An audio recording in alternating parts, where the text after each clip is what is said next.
Hi, welcome back to my YouTube channel. ಯಾರೆಲ್ಲ subscribe ಮಾಡದೆ video ನೋಡ್ತಿದ್ದೀರಾ, ನೀವೆಲ್ಲರೂ ಕೂಡ ಸಬ್ಸ್ಕ್ರೈಬ್ ಮಾಡಿಕೊಂಡು ವಿಡಿಯೋ ನೋಡಿ. ಇವತ್ತು ನಾನು ಏನು ಮಾತಾಡ್ತಿದ್ದೇನೆ ಅಂದರೆ, ಇವತ್ತು ನಾನೊಂದು ವಿಷಯದ ಬಗ್ಗೆ ಮಾತಾಡಲಿಕ್ಕೆ ಬಂದೇನೆ. ಇನ್ಸ್ಟಾಗ್ರಾಮಲ್ಲಿ ನಾನು ತುಂಬ ಜನ ಕೇಳ್ತಾ ಇದ್ದಾರೆ, ಯಾಕೆ ನೀವು ತುಳುವಲ್ಲಿ ಬ್ಲಾಗ್ ಮಾಡೋದಿಲ್ಲ, ತುಳು ಸಾಂಗಿಗೆ ರೀಲ್ಸ್ ಮಾಡೋದಿಲ್ಲ ಅಂತ ಹೇಳಿ. ತುಳು ಸಾಂಗ್ಗೆ ನನಗೊಂದು ಕರೆಕ್ಟಾಗಿರೋ ಸಾಂಗ್ ಸಿಕ್ಕಿದ್ರೆ ನಾನು ಅದಕ್ಕೆ ರೀಲ್ಸ್ ಮಾಡ್ತೇನೆ. ಮತ್ತಿನ್ನೊಂದು ಅಂದರೆ ಯೂಟ್ಯೂಬ್ ಬ್ಲಾಗ್ಸ್ ಯಾಕೆ ಮಾಡೋದಿಲ್ಲ ಅಂತ ಹೇಳಿ ಒಂದು ಕಮೆಂಟಲ್ಲಿ ಮತ್ತು ಇನ್ಬಾಕ್ಸಲ್ಲಿ ತುಂಬ ಜನ ನನಗೆ ಕೇಳಿದ್ದಾರೆ, ಯಾಕೆ ನೀವು ತುಳುಗೆ ಇಂಪಾರ್ಟೆನ್ಸ್ ಕೊಡೋದಿಲ್ಲ, ಬೆಂಗಳೂರಿಗೆ ಹೋದ್ಮೇಲೆ ತುಳು ಮರೆತು ಬಿಟ್ರಾ ಅಂತ ಹೇಳಿ ಕೇಳಿದರು. ನಮ್ಮ ಊರ್ದು ಈಗ ನೀವು ಯಾರೇ ಇರಲಿ, ನೀವು ಬೆಂಗಳೂರಲ್ಲಿದ್ದರೆ ಬೆಂಗಳೂರಿದ್ದವರಿಗೆ ಊರಿನವ್ರು ಸಿಗ್ಬೇಕಿದ್ರೆ ಎಷ್ಟು ಖುಷಿ ಆಗ್ತದೆ ಅಂತ ಹೇಳಿ ಅದು ಅಲ್ಲಿ ಇದ್ದವ್ರಿಗೆ ಗೊತ್ತಾಗೋದಿಲ್ಲ. ಇಲ್ಲಿ ಇರ್ತೇವೆ ಅಲ್ವಾ, ನಮಗೆ ಯಾರು ಸಿಕ್ಕಿರೋದಿಲ್ಲಲ್ಲ, ಸಿಕ್ಕಿರ್ತಿರೋದಿಲ್ಲ, ಮಾತಾಡಲಿಕ್ಕೆ ಯಾರು ಇರೋದಿಲ್ಲ. ಅವ್ರು ಸಿಕ್ಕಿದ್ರು ಅಂತ ಹೇಳುವಾಗ ಅದೊಂದು ಖುಷಿಯೇ ಬೇರೆ. ನಾವು ಅಷ್ಟು ಜನ ಮಾತಾಡ್ತಾರೆ, ನಮಗೆ ಅಷ್ಟು ಖುಷಿ ಆಗ್ತದೆ, ಯಾಕೋ ನಮ್ಮ ಮನೆಯವರೇ ಸಿಕ್ಕಿದ್ರು ಅಂತ ಹೇಳಿ ಕೂಡ ಅನಿಸ್ತದೆ. ಆ ಥರ ಆಗಿರ್ತದೆ. ಮತ್ತು ಅವ್ರು ಏನು ಹೇಳಿದ್ರು ಅಂದರೆ, ನಿಮಗೆ ತುಳುವಲ್ಲಿ ವೀಡಿಯೋಸ್ ಮಾಡಲಿಕ್ಕೆ ಏನು ಅಂತೆಲ್ಲ ಕ್ವಶನ್ ಕೇಳಿದರು. ಆ್ಯಕ್ಚುಲಿ ಹೇಳಬೇಕಿದ್ರೆ ನಂದಿದು ಕನ್ನಡ ಯೂಟ್ಯೂಬು, ನಂದು ಕನ್ನಡದಲ್ಲಿ ನಾನು ಸ್ಟಾರ್ಟ್ ಮಾಡಿದಲ್ವ, ಸೊ ನಾನು ತುಳುವಲ್ಲಿ ಸ್ಟಾರ್ಟ್ ಮಾಡಬೇಕಿದ್ರೆ ಫುಲ್ ತುಳುವೇ ಆಗಬೇಕು. ಈಗ ಯೂಟ್ಯೂಬಿಗೆ ತುಳು ಕನ್ನಡ ಮಿಕ್ಸ್ ಆದರೆ ನಂದು ಯೂಟ್ಯೂಬ್ ಚಾನಲ್ ಗ್ರೋ ಆಗೋದಿಲ್ಲ. ಎಲ್ಲಿ ಸ್ಟಾಪ್ ಆಗಿರ್ತದೆ ಅಲ್ಲೇ ಸ್ಟಾಪ್ ಆಗಿರ್ತದೆ. ಹಾಗೆ ನಾನು ಸ್ಟಾರ್ಟ್ ಮಾಡಿದ್ದು ಕನ್ನಡದಲ್ಲಿ ಅಲ್ವಾ. ಮತ್ತೊಂದು ಎಂತಂತ ಹೇಳಿದ್ರೆ, ನೀವು ತುಳುನಾಡಿನವರಾಗಿದ್ದು ತುಳುವಲ್ಲೇ ಸ್ಟಾರ್ಟ್ ಮಾಡಿ ಅಂತ ಹೇಳಿದ್ದಾರೆ. ಯಾರು ಹೇಳಿದ್ರು ಅಂತೇಳಿ ನಾನು ಹಾಗೆ ಮಾಡ್ಲಿಕ್ಕೆ ಆಗೋದಿಲ್ಲ. ಯಾಕಂದರೆ ನಾನು ಮನೇಲಿ ಮಾತಾಡೋದು ಅರೆ ಭಾಷೆ, ಹೊರಗಡೆ ಮಾತಾಡೋದು ಕನ್ನಡ. ಬೆಂಗಳೂರಲ್ಲೆಲ್ಲ, ಊರಲ್ಲಿ ಕೂಡ ಸ್ವಲ್ಪ ಎಲ್ಲ ಕನ್ನಡ ಮಾತಾಡೋದು. ಆಮೇಲೆ ಹೊರಗಡೆ ಅಮ್ಮನ ಫ್ಯಾಮಿಲಿ, ಅಲ್ಲಿ ಇಲ್ಲಿ ಅಪ್ಪನ ಫ್ಯಾಮಿಲಿ, ಅಲ್ಲಿ ಕೆಲವರಿಗೆಲ್ಲ ತುಳು ಮಾತಾಡಬೇಕಾಗ್ತದೆ. ಹಾಗಿರಬೇಕಿದ್ರೆ ಈಗ ನಾನೊಂದು ಯೂಟ್ಯೂಬ್ ಚಾನಲ್ ಮಾಡ್ತಾ ಇದ್ದೇನೆ ಅಂದರೆ, ನಾನು ಸುಮ್ಮನೆ ವ್ಲಾಗ್ ಮಾಡ್ಲಿಕ್ಕೆ ಆಗೋದಿಲ್ಲ. ಡೈಲಿ ಅಂದರೆ ಈಗ ನಾನು ಚಾನಲ್ ಇದೆ ಅಂತೇಳಿ ಬೇಕು ಅಂತ ತುಳು ಮಾತಾಡ್ಕೊಂಡು ಹೋಗಿ ವ್ಲಾಗ್ ಮಾಡ್ಲಿಕ್ಕೆ ಆಗೋದಿಲ್ಲ. ಈಗ ನನ್ನ ತಮ್ಮ ತಂಗಿ ಎಲ್ಲ ಸಿಕ್ಕಿದ್ರು. ಯೂಟ್ಯೂಬ್ ಚಾನಲ್ ಅಂದರೆ ನಂದು ವ್ಲಾಗ್. ನಾನು ವ್ಲಾಗ್ ಮಾಡಬೇಕು ಅಂದರೆ ಅಲ್ಲಿ ಈಗ ನನ್ನ ಜೊತೆ ನಾನು ಏನು ಡೈಲಿ ಭಾಷೆ ಮಾತಾಡ್ತೇನೆ ಅದೇ ಭಾಷೆಯಲ್ಲಿ ಮಾತಾಡಬೇಕಾಗ್ತದೆ. ಬೇರೆ ಭಾಷೆ ಮಾತಾಡ್ಲಿಕ್ಕೆ ಆಗೋದಿಲ್ಲ. ನಾನು ಅದು ಎಷ್ಟು ಎಕ್ಸ್ಪ್ಲೇನ್ ಮಾಡಿದ್ರು ಅದು ಅರ್ಥನೇ ಆಗೋದಿಲ್ಲ. ಬೆಂಗಳೂರಿಗೆ ಹೋದ್ಮೇಲೆ ತುಳು ಮರೆತು ಬಿಟ್ರಾ ಅಂತ ಹೇಳಿ ಕೇಳಿದ್ರು. ತುಳು ಹೇಗೆ ಮರಲಿಕ್ಕೆ ಆಗ್ತದೆ, ಯಾಕಂದ್ರೆ ಮತ್ತೆ ನಮ್ಮ ಭಾಷೆ ಇದ್ರೆ ನಮ್ಮ ಭಾಷೆ ಹೇಗೆ ಮರಲಿಕ್ಕೆ ಆಗ್ತದೆ ನಮಗೆ ಅಲ್ವಾ. ಮತ್ತೆ ಅದು ನನಗೆ ತುಂಬ ಬೇಜಾರಾಯಿತು ನೀವು ಆ ಥರ ಕಮೆಂಟ್ ಮಾಡಿದ್ದದ್ದು. ಅಂದರೆ ಸುಮ್ಮನೆ ನಾನು ಈಗ ರೀಲ್ಸ್ ಮಾಡೋದು ಅಷ್ಟೇ. ರೀಲ್ಸಿಗೆ ನಾನೊಂದು ಕರೆಕ್ಟಾಗಿರೋ ಸಾಂಗ್ ಸಿಕ್ಕಿದ್ರೆ ನಾನು ಮಾಡ್ಬೋದಪ್ಪ ರೀಲ್ಸ್. ಆಮೇಲೆ ಇದಕ್ಕಿಂತ ಮುಂಚೆನೂ ನಾನು ಯೂಟ್ಯೂಬ್ ತುಳುವಲ್ಲಿ ಮಾಡ್ತಾಯಿದ್ದೆ. ತುಳುವಲ್ಲಿ ಮಾಡ್ತಾ ಇದ್ದಕ್ಕಿದ್ರೆ ಯಾರಿಗೂ ಅಷ್ಟೊಂದು ರೀಚ್ ಆಗ್ತಿರ್ಲಿಲ್ಲ. ಹಾಗೆ ಮತ್ತೆ ಏನು ಮಾಡಿದೆ, ನಾನು ಫುಲ್ ಸ್ಟಾಪ್ ಮಾಡಿ ಯೂಟ್ಯೂಬೇ ಬೇಡ ಅಂತ ಹೇಳಿದ್ದೆ. ಆ ಟೈಮಲ್ಲಿ ಮತ್ತೆ ನಾನು ಬೆಂಗಳೂರಿಗೆ ಬಂದಲ್ಲ, ವಾಪಸ್ ನಾನು ಕನ್ನಡದಲ್ಲಿ ಯೂಟ್ಯೂಬ್ ಚಾನಲ್ ಸ್ಟಾರ್ಟ್ ಮಾಡಿದ್ದೆ.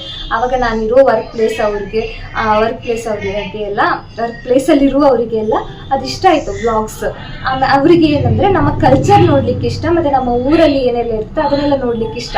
ಆ ಬೇಸಲ್ಲಿ ನಾನು ಅದನ್ನೇ ಕಂಟಿನ್ಯೂ ಮಾಡು ಅಂತ ಹೇಳಿ ಅದು ಕನ್ನಡ ಲ್ಯಾಂಗ್ವೇಜೇ ಕಂಟಿನ್ಯೂ ಮಾಡಿದ್ದು ಆಯಿತಾ. ಅದಾದಮೇಲೆ ಮತ್ತೆ ನಾನು ಮದುವೆದೆಲ್ಲ ಫಂಕ್ಷನ್ದು ಜಾಸ್ತಿ ಹಾಕಿದರೆ ಕೆಲವರಿಗೆ ಆಗ್ತದೆ ಕಲ್ಚರ್ ಯಾವ ಥರ ಇದೆ ಮದುವೆಯಲ್ಲಿ ಅಂತೆಲ್ಲ ಹೇಳಿ, ಅಂದರೆ ಮಂಗಳೂರು ಸೈಡ್ ಕಲ್ಚರ್ ಯಾವ ಥರ ಇದೆ ಅಂತೇಳಿ ಅದನ್ನು ನೋಡಲಿಕ್ಕೆ ಇಂಟ್ರೆಸ್ಟ್ ಇರ್ತದೆ. ಅದಕ್ಕೋಸ್ಕರ ಕನ್ನಡ ಇದು ಆದರೆ ಒಂದೇ ಲ್ಯಾಂಗ್ವೇಜ್ನ ನಾವು ಇಟ್ಕೊಂಡು ಯೂಟ್ಯೂಬ್ ಮಾಡಿದರೆ ನಮಗೆ ಅದರಲ್ಲಿ ಸಕ್ಸಸ್ ಸಿಗ್ತದೆ ಅಂತ ಹೇಳಿ ಸುಮ್ಮನೆ ಅದು ಇದು ಆದರೆ ಇದಾಗ್ತದೆ. ಹಾಗಂತ ಹೇಳಿ ನಾನು ಊರಿಗೆ ಹೋದರೆ ತುಳು ಲ್ಯಾಂಗ್ವೇಜಲ್ಲಿ ಮಾತಾಡಿದ್ರೆ ಅವ್ರ ಜೊತೆ ತುಳುವಲ್ಲೇ ಮಾತಾಡೋದು ನಾನು ಬ್ಲಾಗ್ ಅಪ್ಡೇಟ್ ಮಾಡ್ತೇನೆ.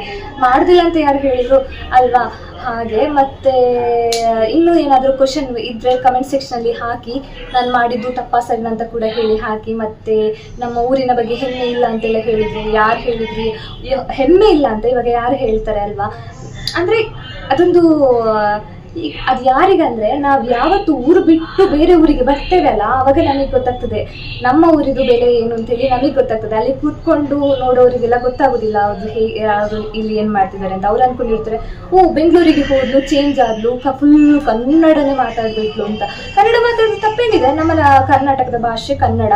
ಆಮೇಲೆ ತುಳು ಅಂತ ಐತಲ್ಲ, ತುಳು ನಮ್ಮ ಮಾತೃಭಾಷೆ ತುಳು. ಸೊ ನಾವು ತುಳು ಮಾತಾಡ್ತೇವೆ. ಕರ್ನಾಟಕದವರು ತುಳುನಾಡಿನವರು ಅಂದರೆ ತುಳುವಲ್ಲಿರೋದಲ್ಲ ಹಾಗೆ. ಮತ್ತು ಇದೊಂದು ಕಾಂಟ್ರವರ್ಸಿ ಆಗೋದು ಬೇಡ, ಇವರು ತುಳುಗೆ ಪ್ರಿಫರೆನ್ಸ್ ಕೊಡ್ತಾಳೆ ಇಲ್ಲದೆ ಕನ್ನಡಕ್ಕೆ ಪ್ರಿಫರೆನ್ಸ್ ಕೊಡ್ತಾನೆ ಅಂತ ಹೇಳಿ ಅದಕ್ಕೊಂದು ಕ್ಲಿಯರ್ ಆಗಿ ಒಂದು ಹೇಳುವ ಅಂತ ಹೇಳಿ. ಯಾಕಂದರೆ ನಾನು 1K ಸಬ್ಸ್ಕ್ರೈಬರ್ಸ್ ಇದ್ದಾರೆ ಅಂದರೆ ಅವ್ರು ನನ್ನ ಬಗ್ಗೆ ಬೇರೆ ಥರ ಎಲ್ಲ ತಿಳ್ಕೊಳ್ಬಾರ್ದಲ್ವ. ನಾನು ಒಂದು ಅವರಿಗೆ ಕರೆಕ್ಟಾಗಿ ಇನ್ಫಾರ್ಮೇಷನ್ ಕೊಡಬೇಕು, ನಾನು ಯಾವುದಕ್ಕೆ ಪ್ರಿಫರೆನ್ಸ್ ಕೊಡ್ತಾ ಇದ್ದೇನೆ ಅಂತ. ಅಂದರೆ ನನಗೆ ಇನ್ಸ್ಟಾಗ್ರಾಮಲ್ಲಿ ಆ ಥರ ಎಲ್ಲ ಮೆಸೇಜ್ ಬಂದಿತ್ತಲ್ವ, ಅದಕ್ಕೆ ನಾನು ಹೇಳಲೇಬೇಕಾಗ್ತದೆ.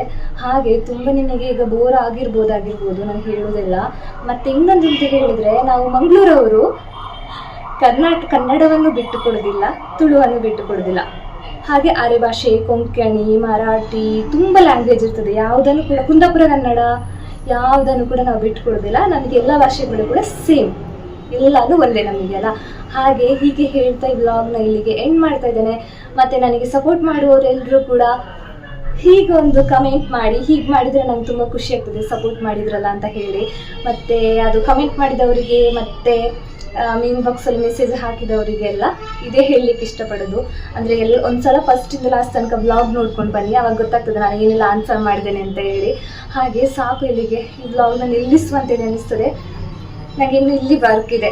ಮಾರ್ನಿಂಗ್ ಅಲ್ಲಿ ನಾನು NH ಅಲ್ಲಿ ವರ್ಕ್ ಮಾಡಿದರೆ ನನಗೆ ಈವ್ನಿಂಗ್ ಟೈಮ್ ಬೇರೆ ಕಡೆ ವರ್ಕ್ ಮಾಡಬೇಕು. ಹಾಗೆ ಒಂದು ಸಿಕ್ಕಿದ ಸ್ವಲ್ಪ ಟೈಮಲ್ಲಿ ಒಂದು ಅಪ್ಡೇಟ್ ಕೊಡುವ ಅಂತ ಹೇಳಿ ಬ್ಲಾಗ್ ಮಾಡಿದ್ದು. ಇನ್ನೊಂದು ಬ್ಲಾಗಲ್ಲಿ ಸಿಗುವ. ಅಲ್ಲಿ ತನಕ ಟಾಟಾ, ಬಾಯ್ ಬಾಯ್, ಟೇಕ್ ಕೇರ್.